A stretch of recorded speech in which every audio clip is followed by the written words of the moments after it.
if we're not happy with the status quo, we need to change it. We were at an investor dinner this week, you and I, and we heard firsthand from VCs that one of the things they look at is engagement rates and just general excitement on the social media accounts. I tell you what I'd really like to see is for us to own the next thing. Let's kind of flip the script a little bit and highlight a lot of the positive stuff that's going on. I know. I think things are looking up. The launch team wishes you good luck and Godspeed.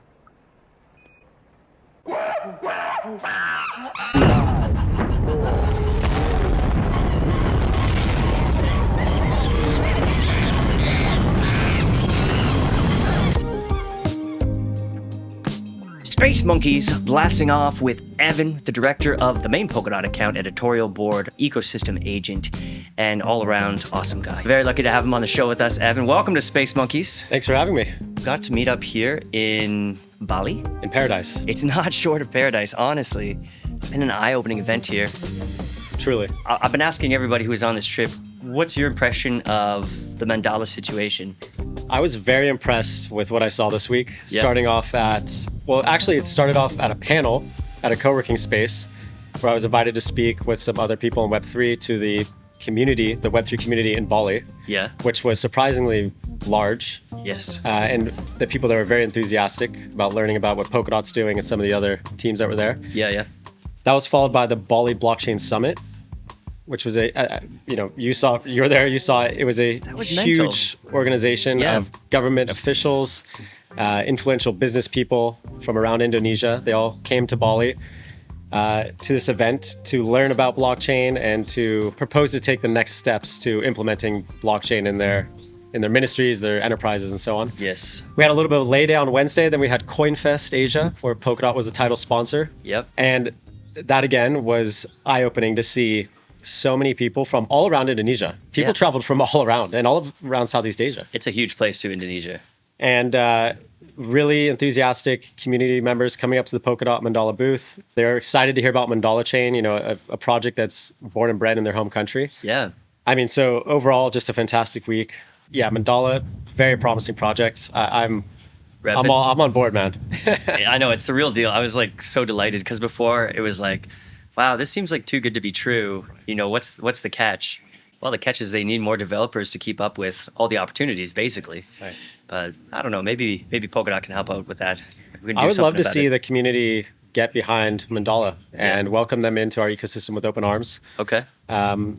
Give them whatever they need to be a success. So what they can deliver to Polkadot in terms of users and credibility in emerging markets, especially Indonesia, it could be a game changer. What do you think Polkadot could have like 6 months from now if Mandala were to deploy that it doesn't have today? Well, a lot more transactions and possibly conservative estimate I'm hearing is like 10 million new accounts or users. Yeah, that is the conservative estimate. So I won't go into the full details, but basically there's 245 million people in Indonesia. Yeah. Some of the contracts that they have, ready to sign with some of these ministries, if they were to just convert, a fraction of the population and get them on chain, we're looking at like 10 million users. Crazy. Yeah. How long have you been thinking about Polkadot?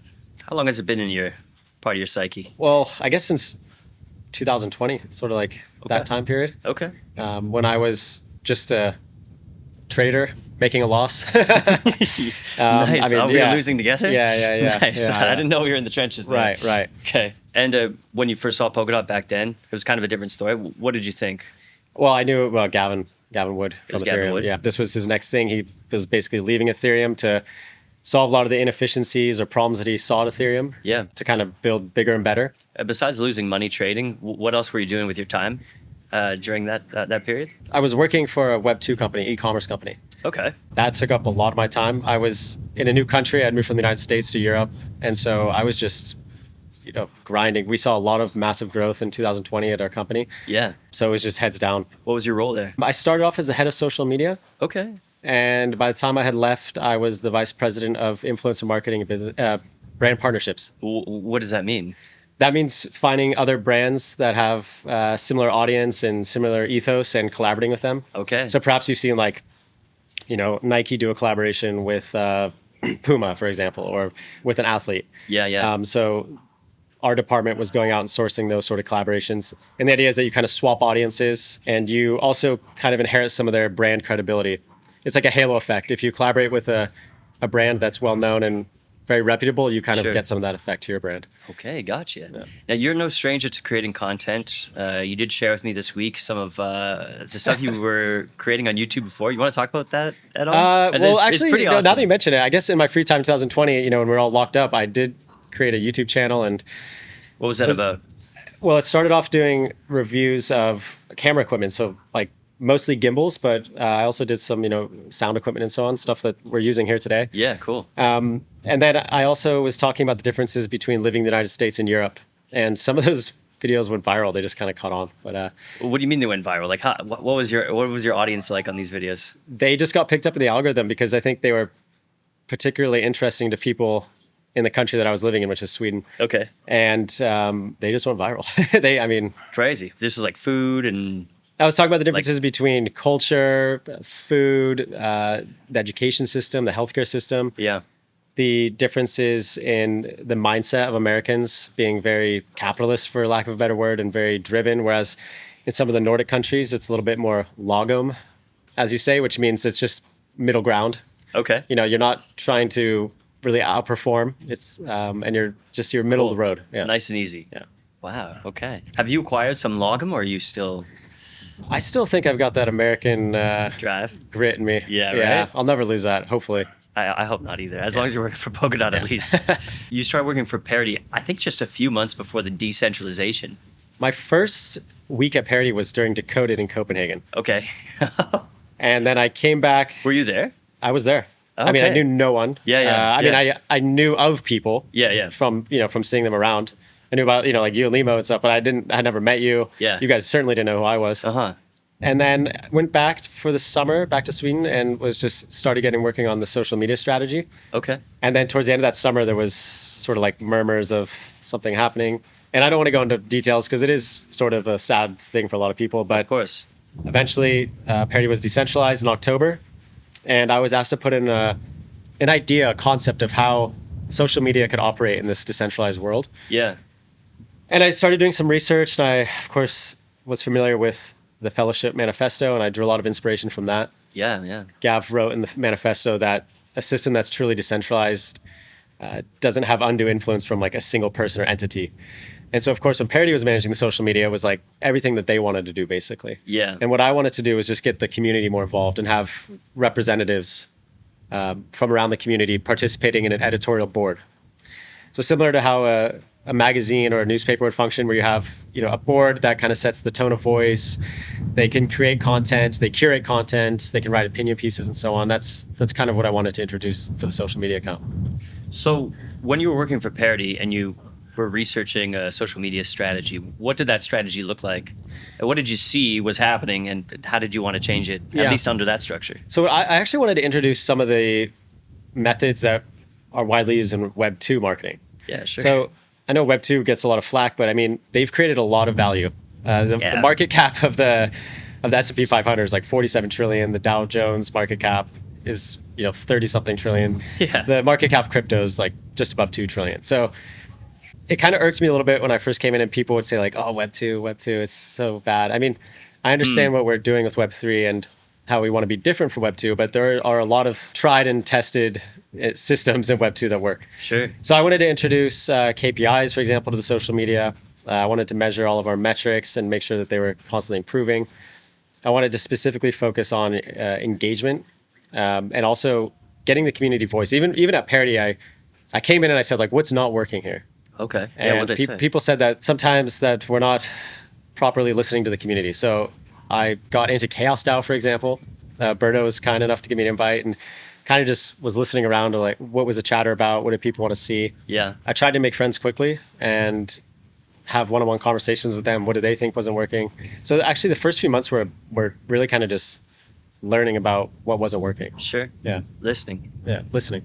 It's kind of wild that, what did they cut of the workforce? Was it like 70% of the workforce? I don't know the specifics, Something but it like was that? north of 50%. But don't you think it's kind of wild that you, a brand new guy in the company, managed to land a spot on the decentralized futures? I suppose why that happened is because I came in fresh with a lot of energy. Yeah. This is a generalization, but perhaps some of the people that have been here for years were just a little jaded, or they, they had their focus elsewhere. Uh-huh. But also the decentralized futures process was open to anyone. Anyone could have came in and put in a proposal, and they still can. They can still go to the Treasury, get funding. So I'm not too surprised, actually. Why didn't you decide to go and find a more stable job and career? Why did you decide to stick around? And I had a very stable job and career in Web2. Yeah. Before I was recruited to Parity, and I had already committed to this, and I wanted to see it through. Wow. Yeah. So you built this editorial board and this unique structure, which you were speaking about before. What changed with your strategy no longer being under Parity? Well, it went from top down to bottom up. Okay. So we have a diverse group of 7 people on the board. We actually have someone from Parity who kind of gives us inside information on upcoming releases and so on. Yep. We have a technical educator from Web3 Foundation. We have someone representing a Parachain. We have someone representing a VC. So we have this whole group that has special skill sets. Yeah. And they're also located not just in Europe, where Parity was mainly located, but also in North America and in Turkey as well. So it's bottom up, it's what the community wants to see. And we hope we're delivering on that.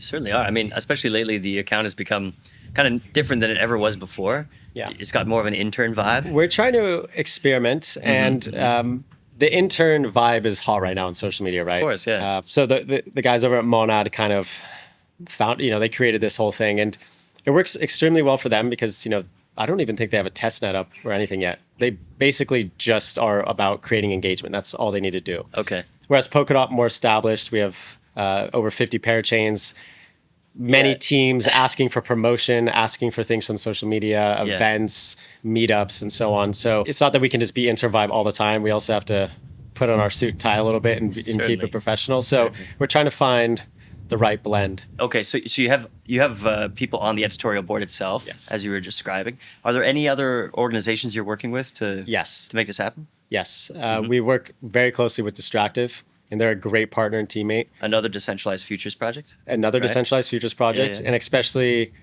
my guy over there, Peter. He's working very hard, very sharp, very focused. Yes. He does great work, and it's great to collaborate with him on a daily basis. The people at Distractive, they're just right out of the gates, head down, working hard to get things going. What other ecosystems or major accounts do you take inspiration from? What do you see in other places that you'd like to see more of in your own work? I would like to see more educational content, some more deep dives on what's happening in the ecosystem. Sure. So we introduced this Wednesday Spotlight. Every Wednesday we publish an article on Twitter. It's sort of a deep dive on either an event, a person, a project, something happening in the ecosystem. And I'd really just like to keep that up. Because I have friends that are not in Web3 and not in crypto, and if they'll click around onto accounts on Twitter, and it can be very discouraging to them if they're not familiar with what's already happening, if they don't understand the language. They don't know who the big players are in the ecosystem. So that's right, because you're speaking to everybody. Even people have no idea. Right. I mean, so for example, if we talk about Gav, we'll say like the Polkadot founder, Gavin Wood, because it's so obvious. We all know who Gav is, but if someone who's never worked in Web3 or not familiar with the space at all, they need to know who he is. What is it you'd like to see from our community that can bring Polkadot to a better place? I can speak to social media specifically. I'd like to see more involvement from people that are active on Twitter, engaging with the Polkadot account. Sure. We were at an investor dinner this week, you and I, and we heard firsthand from VCs that one of the things they look at is engagement rates and just general excitement on the social media accounts. And so we have a lot of great content creators and very respected people on Twitter in the community. And instead of sharing FUD or highlighting FUD by commenting on FUD, let's kind of flip the script a little bit and highlight a lot of the positive stuff that's going on. I know. And engage with the account, retweet each other, quote retweet each other. It is a big network, and we can all help each other. If a rising tide lifts all boats. So if we shouldn't be jealous of certain content creators getting more exposure than others, because as long as all of the Polkadot ecosystem is rising, it's a net benefit. Totally agree. Polkadot, though, has this ultra transparency, which also means that a lot of our dirty laundry gets aired in public. What's the strategy there? How can we work things out, for instance, in OpenGov, without giving the impression that it's all, crap? I think a lot of times people will call out either people or ideas on social media because they kind of want to I got you sort of thing to someone. And I'm just totally against that. I would say have a conversation with the person, call them, and in private. Yeah. Yeah. Like just if you disagree with someone, reach out to them privately and set up a call. You'll find most times you're not really in disagreement with someone. You just have different input assumptions. Yeah, You might yeah. just understand things differently. Yeah, right. You both probably want the same thing, which is the success of the Polkadot ecosystem. Sure. Might have minor differences on how to get there, but if you just have a call with that person, I mean, work it out in private. Don't air your dirty laundry on social media. It just Sure. doesn't help what we're trying to do. Pretty awkward. It's like dudes like yelling at each other at the Right. bar or something like that. Unfortunately, the people hiding behind a pseudo-anonymous account or an avatar profile picture or whatever, Yeah. PFP, like it kind of gives them the balls, for lack of a better word, to be a keyboard warrior. But Sure. these are things that people would never say in person to each other. You have completed now, was it 5 or 6 months of the editorial board? 6 months. What does the next term look like? And how are you going to organize that? So I'm just finalizing that now with Web3 Foundation. Yeah. And by the time this podcast is released, it'll probably be up on the forum. Yeah. But we're going to have an application period open for anyone that's interested to submit an application. Okay. They'll have just a series of 7 to 10 questions. You know, what's your background in the ecosystem? Do you have any experience in marketing? Do you have any examples of content you've created? Then I'll interview the finalists, and I want it to be merit-based. Okay. Yeah, I don't want it to be a popularity contest. Yeah, of course. Which is why we opted not to do an election.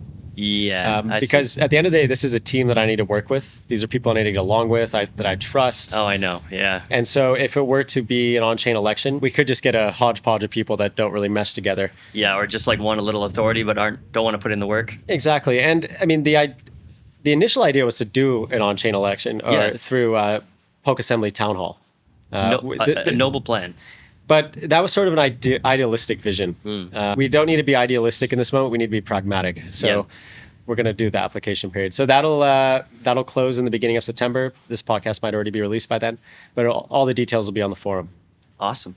So what are some, obviously you don't want to pick favorites, but maybe a few projects or movements in the ecosystem that you see could have an impact beyond the Polkadot bubble? Well, as we already mentioned, Mandala Chain. Of course, yeah. Super promising. Yep. I like a lot what Peak is doing.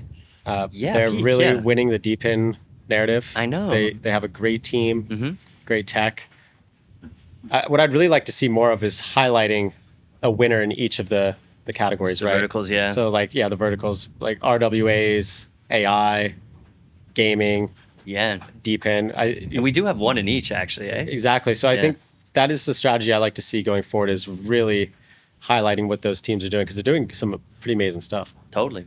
Polkadot, we've been a little behind, but we're just getting going on the meme coin game. You think this has any place in the story of Polkadot in attracting new users? It does, actually. We were just at CoinFest, and we met with a lot of young people from around Indonesia, and some of their first glimpses into this industry were through meme coins. And I'm not saying that that's necessarily the way things should be, but that's the reality. Yeah.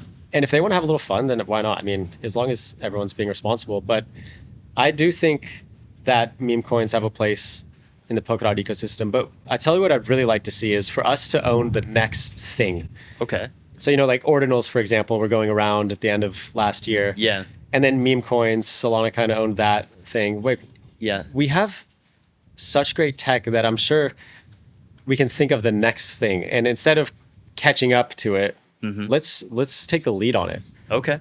So, we saw like Pump.Fun just become huge over the last couple of months. And it doesn't necessarily have to be about meme coins, but what is the next thing that's going to be big in our industry, and how can Polkadot? Well, maybe the next thing is government adoption. That could very well be the next thing. Who else can actually provide the scale needed for governments Only and the Polkadot. security needed for governments Only and the Polkadot. guarantees, So, I mean, through OpenGov and through efforts from Giotto a lot, there was suddenly an effort to reach outside the ecosystem with marketing. And this was always a struggle. And then we had this big expose recently, and now that marketing bounty didn't get funded. But there were a lot of legitimate efforts in there, including the attempt to work with key opinion leaders. What do you think? Is there any value there? Is there anything to do there? Or is that, never going to work? Well, first of all, I just want to say that what Giotto did was applaudable. I mean, I don't necessarily agree with everything he's done and the amount that was spent, but at least he was trying to do something. Yeah. If we're not happy with the status quo, we need to change it. Yeah, And the only thing worse than a poor action is inaction. Sure. So at least he got the ball rolling. Yeah. And I don't think we should throw the baby out with the bathwater when it comes to KOL influencer marketing. Yeah. As I mentioned, that was my expertise in my previous role. And our department was driving 30% of the company's revenue just through influencer marketing. Now that was on a different platform, that was Instagram, a different industry. Sure, yes, sure. But there is a lot of people that look to opinion leaders for their news, for what to do, to be introduced to new ideas, concepts, new technology. And I think we don't necessarily need to spend as much as we did with KOLs, but we should continue working with them in some capacity. Okay. And what I would like to see is more competition among the KOL agencies. Sure. So we basically had a duopoly Yeah. between two agencies that were being funded by the marketing bounty. Mm-hmm. I'd like to invite everyone in to submit a proposal. That will ensure we're getting the best rates, we're reaching a broader scope of KOL or influencer, different ideas for campaigns. So let's not just completely shut it down. Sure. We don't have to necessarily spend money on branding private jets and so on, but let's continue what we started. Is this something you're considering picking up?